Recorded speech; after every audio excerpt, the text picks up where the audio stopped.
In the kingdom of Londoria, where even the dust bunnies paid taxes, King Fabricus the eternally matching faced his greatest crisis yet. Socks were vanishing at an alarming rate. Detective Threadsworth, standing at exactly 3 bricks tall, had solved the case of the infinite shoelaces and the mystery of the inside-out pants. But this was personal. The investigation led to the Royal Laundromat, where Threadsworth made a startling discovery. Every washing machine contained a tiny portal to another dimension. Well, he mused, that explains the missing lunch money too.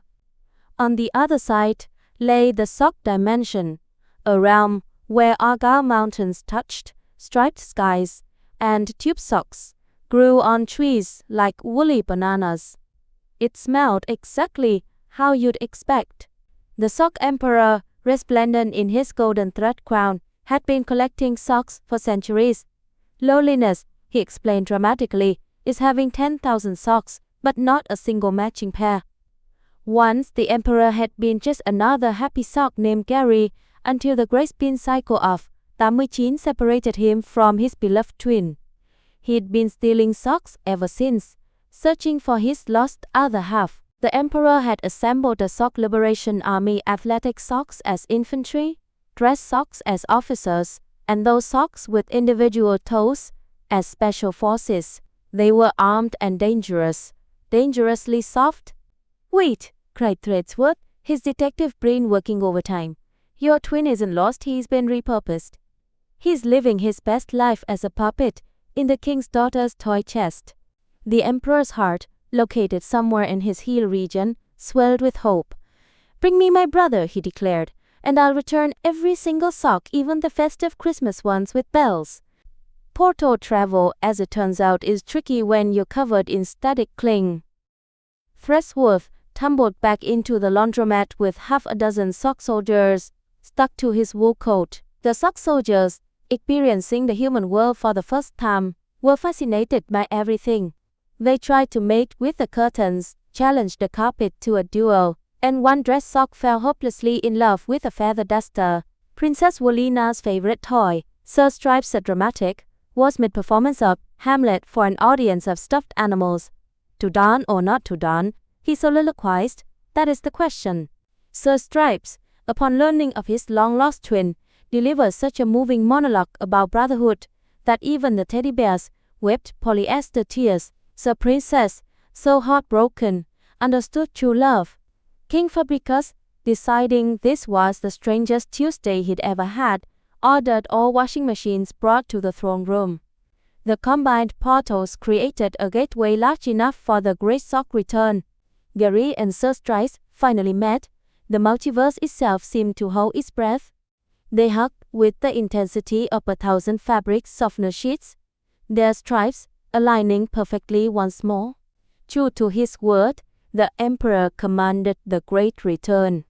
True to his word, trained from the portal, like a textile meteor shower, athletic socks, dress socks, even that weird sock with the separated big toe that everyone owns, but nobody remembers buying. Gary, now reunited with his brother, proposed a radical solution. He would become the royal sock keeper, ensuring no sock would ever be lonely again. Plus, the dental plan in the human world was apparently fantastic. Detective Threadsworth's work was never done. His magnifying glass had barely cooled when a new message arrived. Urgent. All left shoes vanishing. Right shoes forming suspicious unions. Come immediately. That night, Londoria held its first ever sock ball. Nobles and commoners alike danced in their matching pairs, their feet warm and their hearts warmer. The sock soldiers started a conga line, and so began the era of human sock diplomatic relations. Laundromats became embassies, dryers were fitted with GPS trackers, and somewhere in the sock dimension, a statue of Detective Threadsworth stood 3 bricks tall and proud. The cultural sock exchange program was launched, where young socks learned about human feet, while human children discovered the ancient art of sock puppetry.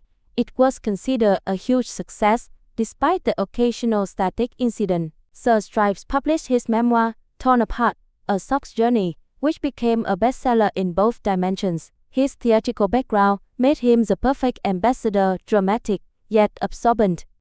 Detective Threadsworth's investigation revealed a shocking truth. Inspired by the socks, left shoes everywhere were demanding equal rights. First socks, now shoes, he sighed. Next thing you know, the hats will want a union. King Fabricus, now known as the Great Mediator, hosted the Universal Garment Peace Summit. Socks, shoes, hats, and even the notoriously aloof scarves agreed to the Treaty of Textile Harmony. The pants abstained, as usual. And thus, little ones, is why you should never fear the washing machine. Now, snuggle up tight, tomorrow's another day, in the great adventure of being a sock.